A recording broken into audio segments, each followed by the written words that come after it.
안녕하세요. 절대값TV의 명품 PD 한PD입니다. 자, 우리가 이재명 정부에서 소비 쿠폰을 나눠주고 첫 주 같아요. 첫 주 주말에 제가 어제 이제 식사를 하러 우리 아이들과 식사를 하러 식당에 갔는데 정말 손님이 바글바글 하더라고요. 어딜 가나 바글바글해요. 자, 그런 모습을 보면 굉장히 긍정적인 것 같아요. 어쨌든 어려운 자영업자들이 살아나니까 뭐 그런 모습은 긍정적인데, 저는 저번에도 얘기했듯이 개인적으로는 소비 쿠폰에 대해서는 반대예요. 반대예요. 분명히 반대인데, 그 여러 가지 복잡한 면이 있더라고요. 일단 너무 유동성이 풀리고, 그 다음에 우리가 소비 쿠폰이 지금 1차잖아요. 2차, 3차 막 그렇게 가겠다라는 거잖아요. 그리고 너무 무상이 많아요. 우리나라 대한민국은 너무 무상이 많아. 자꾸 무상 가다 보면 끝이 없어요. 또 우리나라 사람들의 특성이 한 번 받아 먹으면 끝까지 뭐랄까요, 막 요구하는 게 많아. 우리나라의 문제가 뭐냐? 갑질 문화잖아요. 갑질 문화. 갑질이 뭐예요? 어떤 주는 혜택이 권리인 줄 아는 그런 거잖아요. 뭐 그러다 보면 갑질이 일어나고 그러잖아요. 자, 어쨌든 자영업자들은 좋지만 이게 나중에 풀린 돈이 역풍으로 돌아올 수 있다라는 거예요. 역풍으로. 돈이라는 것은 결국은 최종 종착점은 돈 많이 버는 사람한테 가는 거예요. 주식 잘하는 사람한테 돈이 가는 거고요. 부동산 잘하는 사람한테 돈이 가는 거고요. 그 다음에 유명한 맛집으로 돈이 다 쏠려 가는 거예요. 사업이 잘 되는 사람한테, 그 다음에 재테크 잘하는 사람한테 돈이 쏠려 들어가요. 근데 그 돈이 최종적으로 또 어디로 가냐? 풀린 유동성이 어디로 가냐? 결국은 저로 가는 거죠. 부동산으로 가는 거죠. 그리고요, 예를 들어, 오늘 뭐 우리가 그 소비 쿠폰 얘기하려고 하는 건 아니고요. 이제 정책에 관한 얘기니까, 부동산 경제 정책에 관한 얘기니까, 그런 부분을 이야기하는 거예요. 그런 관점에서 여러분들이 들으셨으면 좋겠어요. 뭐 저는 정치적인 편견은 없어요. 저는요, 뭐 이 군사 계엄 그런 것도 반대하고요. 저는 뭐 국힘당도 좋아하지 않고요. 뭐 민주당도 뭐 그렇게 썩 내키지 않아요. 우리는 국민의 한 사람으로서 정책에 대해서 비판할 줄 알아야 돼요. 그리고 여러분들 국가라는 것 자체가 절대로 국민에게 뭐랄까요, 국민에게 행복을 준다, 부를 균등하게 준다, 국민에게 편안하게 해준다, 그런 정권 없어요, 여러분. 그런 국가는 없어요. 그죠? 국가는 법과 원칙을 가지고 그냥 운영을 하는 것뿐이에요. 하다 보면 그냥 그 평균점으로 가는 거예요. 어떤 특정한 세력에게 혜택을 줄 수가 없는 거예요. 특정한 세력에게 혜택을 주면 그 국가는 문제가 생기는 거예요. 그렇잖아요? 상류층에게, 기득권에게 혜택을 주면 어떻게 했어요? 그런 정권은 무너지겠죠. 그리고 뭐 말을 들어서 뭐 노동자들에게 어떤 큰 혜택을 준다. 뭐 그렇게 되면 그 정권은 어떻게 되겠어요? 그 정권도 역시 극좌파가 돼서 또 무너지는 거예요. 그죠? 그런 관점에서 우리가 국가라는 시스템은 어떤 평균점을 가지고 이렇게 유지가 돼야 되는 거고, 저희는 그 사이에서 그런 시스템 속에서 각자 도생하면서 자기 자산을 늘리고, 자산을 통한 행복 지수를 올리고, 그죠? 그렇게 살면 되는 게 아닌가, 그렇게 생각이 들어요. 자, 계속해서 이야기하면, 예를 들어, 우리가 소비 쿠폰에 지출하는 돈이, 예를 들어, 이번에 뭐 한 2조 얼마라고 그러는데, 2조라는 돈을, 어떤 예산에서 빼가지고 주는 거잖아요. 그죠? 예산을, 소비 쿠폰을 주겠다 해서 책정해서, 소비 쿠폰을 주는 게 아니라, 다른 어떤 사업에 기존에 들어갔던 돈을 빼서 주는 걸 거 아니야. 예를 들어 뭐 과학기술에 투자하던 돈을 빼서 준다든지, 아니면 어떤 기반시설 인프라를 재야 될 돈을 소비 쿠폰으로 쓰는 거잖아요. 그렇잖아요. 돈이 남아서 주는 게 아니잖아요. 국가 예산에서 어떤 그 부분을 뺏어주는 거예요. 근데 그렇게 생각해 보면요, 과연 소비 쿠폰이 효율적인 건가를 생각을 해야 된다라는 거야. 그리고 그걸 통해서 정권을 잡은 사람들이 정치적으로 이용을 할 수도 있잖아요. 그죠? 이렇게 줘서 자기네들 지지율을 더 높일 수 있는 거고, 그런 의도가 분명히 깔려 있잖아요. 그런 점에서 문제가 있는 거고요. 그리고 예를 들어 과학기술에 들어갈 돈을 소비 쿠폰으로 쓰면 그것도 비효율적이잖아요. 먼 미래로 보면 그건 우리가 미래의 국가의 부가 줄어드는 거예요. 그런 점도 우리가 알아야 되고요. 그다음에 우리가 인프라, 어떤 도시의 인프라, 예를 들어 뭐 요번에 홍수가 났는데, 홍수를 안전하게 하기 위해서, 이 홍수로부터 안전하게 하기 위해서 배수 시설을 만들어야 돼. 이 배관 작업을 해야 돼. 아니면 뭐 저수지에 모터를 설치해야 돼. 예를 들어 그렇다는 거예요. 그런데 들어갈 돈들이, 아니면 하천을 준설 작업을 해야 돼. 그런 돈들이 소비 쿠폰으로 들어간다는 거는 그것도 바람직하지 않다. 저는 그렇게 생각을 해요. 당장은 우리가 써서 즐겁지만, 근데 뭐 사실 저는 그게 돈을 써서 즐겁지 않아요. 그죠? 돈을 써서 즐겁지 않아요. 그까짓 거 뭐 고기 안 먹으면 그만이고, 안 사 먹으면 그만이고, 그리고 뭐 내 돈 내고 다 먹으면 되는 거니까 차라리 국가의 미래를 위해서 쓰는 게 낫지 않겠냐. 개인적으로는 그런 생각이 들었고요. 자, 저는 요즘 근본적인 문제를 좀 생각을 하고 있어요.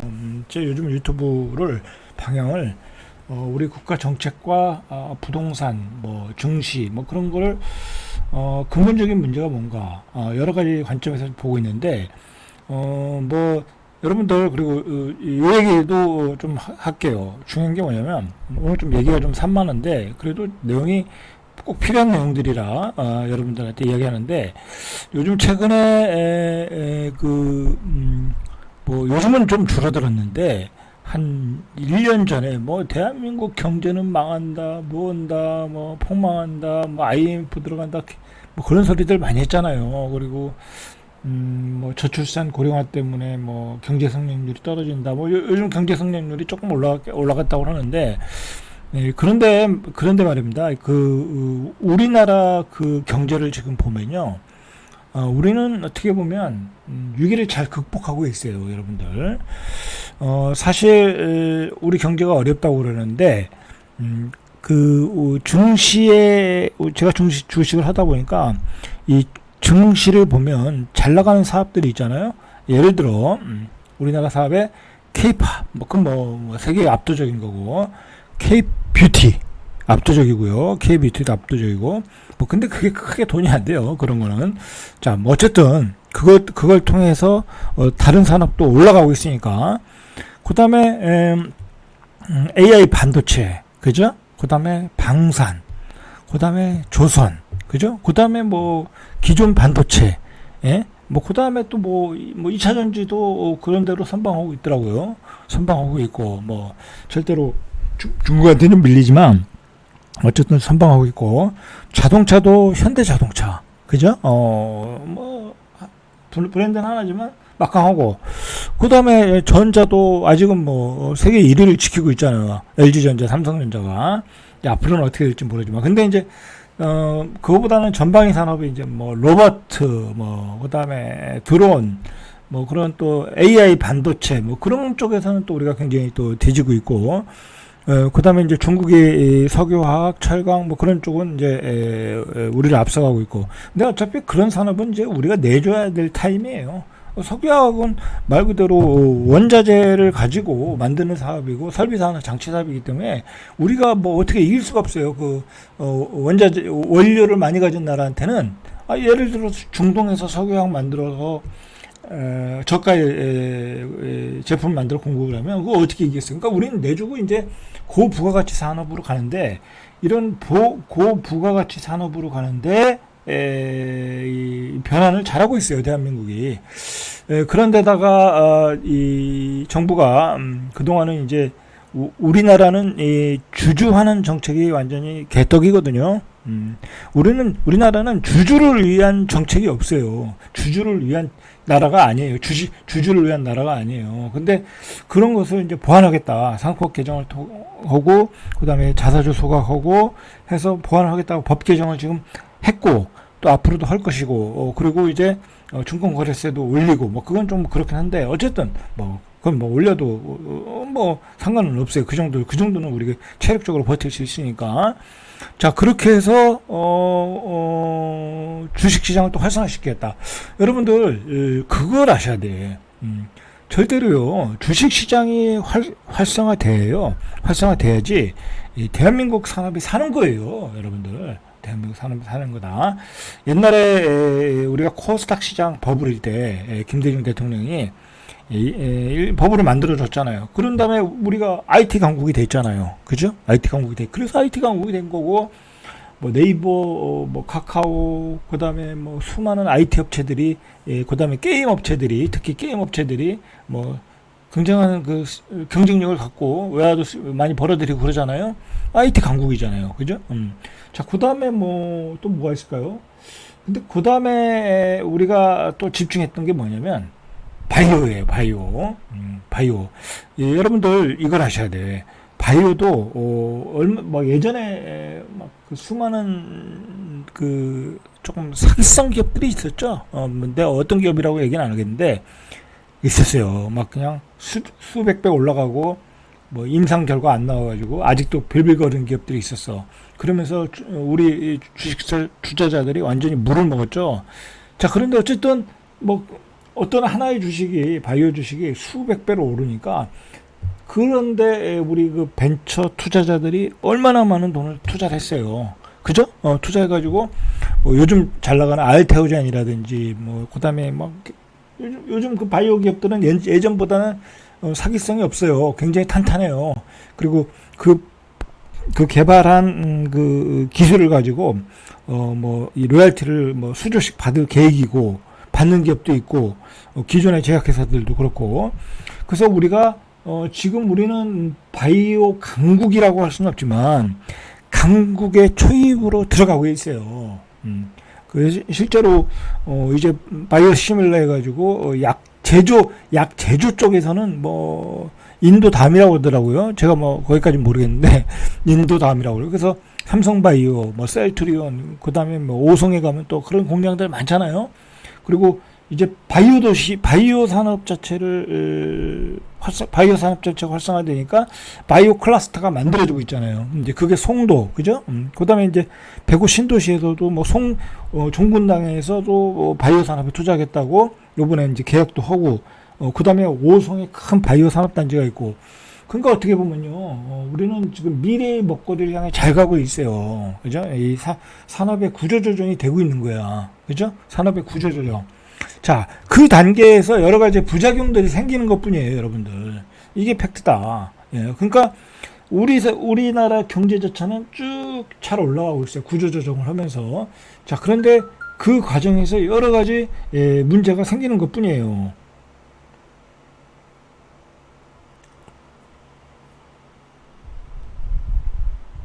자, 그 과정에서 무슨 문제가 생겼냐면, 바로 서울의 고급지 주택의 급등, 이제 그런 문제가 생긴 거죠. 자, 그런 고급지들의 가격에 엄청난 폭등이 일어나는 거예요.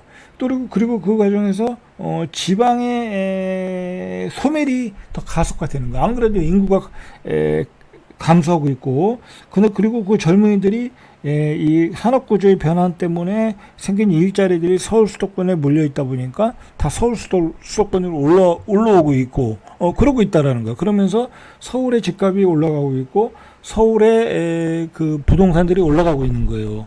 그런데다가, 우리 산업 자체가 이제 연예 사업이라든지, 학원 산업이라든지, 이제 그런 게 잘 되다 보니까, 이제 수많은 연예인들이 막 건물을 사가지고 강남에서 투자해서 2배, 3배 벌다 보니까 그런 것들이 양극화가 일어나는 거예요. 그 사람들이 돈을 많이 버는 거는 문제가 없어요. 연예인들이. 우리나라에서만 버는 것도 아니고 세계 나가서 돈 벌어오는 것도 문제가 없어요. 그 사람들이, 그걸 가지고 강남에 건물 사는 것도 문제가 없어요. 그걸 투기라고 볼 수가 없죠. 그죠? 돈이 돼서 샀을 뿐이지. 그렇게 가격이 너무 급등했다라는 게 올라가는 거죠. 급등했다라는 게 문제라는 거지. 연예인들이 그걸 사는 것도 문제가 없어요. 그만큼 우리 연예 사업이 커졌으니까. 뭐 일타 강사도 마찬가지고요. 자, 문제는 뭐냐면 대한민국의 그 뭐랄까요, 뭐 90년대까지 2000년 전까지의 문제는 뭐냐면 이 뭐랄까요, 중산층이 조금 부재했다. 너무 양극화가 됐다. 그러면서 2000년대 이후에 1990년대부터 시작됐지만 90년대부터 쭉 중산층이 탄탄해져 왔던 게 이제 대한민국의 견실한 경제 구조를 만든 거잖아요. 자, 근데 문제는 뭐냐면 이제 그런 그 틀이 깨지기 시작했다라는 거야. 그런 틀이. 옛날에는 지방에서 뭐 취업을 해서 지방에서 뭐 투자를 해서 지방의 직장을 다니면서, 지방에도 좋은 직장이 많았으니까, 자, 그런 데서 다니면서 탄탄한 중산층으로 만들어서 살 수 있었는데, 그리고 자녀들을 서울로 보내고, 그리고 서울에서 결혼할 때 또 집도 사주고, 그런 게 가능했는데, 앞으로는 그게 안 된다라는 거야. 안 된다. 서울에 있는 중산층들도 굉장히 쪼그라들 것 같고, 힘들어질 것 같고, 제가 얘기했듯이, 지금 서울에서도 15억의 분양을 받으셔야 되고, 강북의 역세권은, 그리고 조그만 평수는 25평은 한 11억 주셔야 되고, 그 다음에 10년 후에는 그게 20억, 30억이 될 수 있다라는 거예요. 그러니까 서울은 이제 중산층이 살기 어려워진 거고, 그 다음에 지방은 당연히 더 어려워진 거고, 지방은 이제 서울과 지방의 자산의 격차가 어려워졌고요. 지방에 있는 땅도 이제 안 팔릴 가능성들이 있고요. 지방에 있는 건물도 안 팔릴 가능성들이 있어.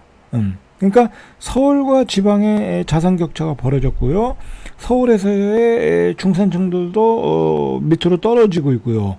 그러니까 지금 2020년도 이후에는 옛날과는 다른 그 극심한 양극화가 벌어지고 있다라는 거예요. 그죠? 벌어지고 있다.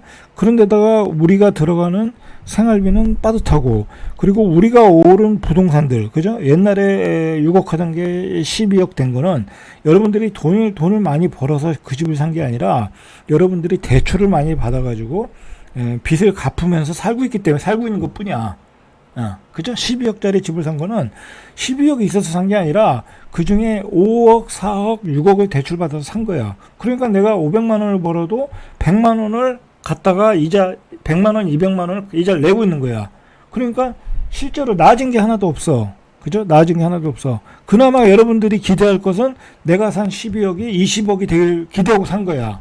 그죠? 그거로 버티고 있는 거야, 여러분들이. 여러분들이 그거로 버티고 있는 거다. 그런데 그나마 그 12억짜리 서울에 집을 못 산 사람들은 어떻게 되겠어요? 그냥 나락으로 떨어지는 거야. 가지고 있는 부동산도 없지. 그죠? 그렇다고 소득이 올라갈 일도 없지. 그렇다고 내가 주식을 잘해서 재테크를 잘할 일도 없지. 그런데 그나마 그러면 나는 주식을 통해서 많은 돈을 벌겠다. 재테크를 해서 그 간격을 메꾸겠다고 한 사람들은 잘하고 있는 거죠. 그죠? 그래서 제가 주식 투자는 좀 해야 된다라고 이야기를 하는 거예요. 자, 이게 바로 2025년의 팩트고요. 앞으로 일어날 상황의 팩트야. 다시 정리하면요. 이제 서울의 중산층들도 버티기가 어렵고요. 그러니까 중산층으로 진입하는 게 어려워지고, 그 다음에 밑으로 가서 지방에 있는 사람들이 옛날에는 서울보다 더 잘 살 수도 있었는데, 같이 부동산도 올라갔고, 여긴 소득도 좋았고, 그러나 이제 직업도 이제 없어지고 있고, 그다음 소득도 떨어지고 있고, 부동산 가치도 떨어지고 있어요. 그죠? 그렇게 되고 있는 상황이다. 그렇게 되면 10년 후의 결과는 뻔하다. 이 중산층들이 그 밑으로 다 몰락하고, 더욱더 돈 많은 사람들이 더 많은 부를 가져갈 가능성이 많아요. 그죠? 그 사람들은 서울의 알짜배기만 사들이는 거야. 근데 그 알짜배기 부동산들이 가격이 여러분들이 살 수가 없어. 현재의 가격으로도 최소한 10억을 들고 있어야 돼. 아니면 20억을 가지고 있어야 돼. 안 되잖아요. 그죠? 안 되죠. 근데 돈 많은 사람들은 10억, 20억 다 가지고 있잖아. 그러면 그 사람들이 10억, 20억에 산 것들은 나중에 20억, 40억이 돼 있는 거야. 또 격차가 또 벌어지는 거야. 자, 이게 팩트다, 여러분들. 자, 이게 팩트이기 때문에 재테크 투자를 잘하는 영리한 사람들은 벌써 움직이고 있겠죠. 그러나 저건 이제 넘사벽이 됐다고 하는 사람들은 포기하고 있겠죠. 근데 그 포기하는 사람들이 많아질 수 있다라는 거죠. 자, 오늘은 여기까지 절대값TV의 명품 PD 한 PD였습니다.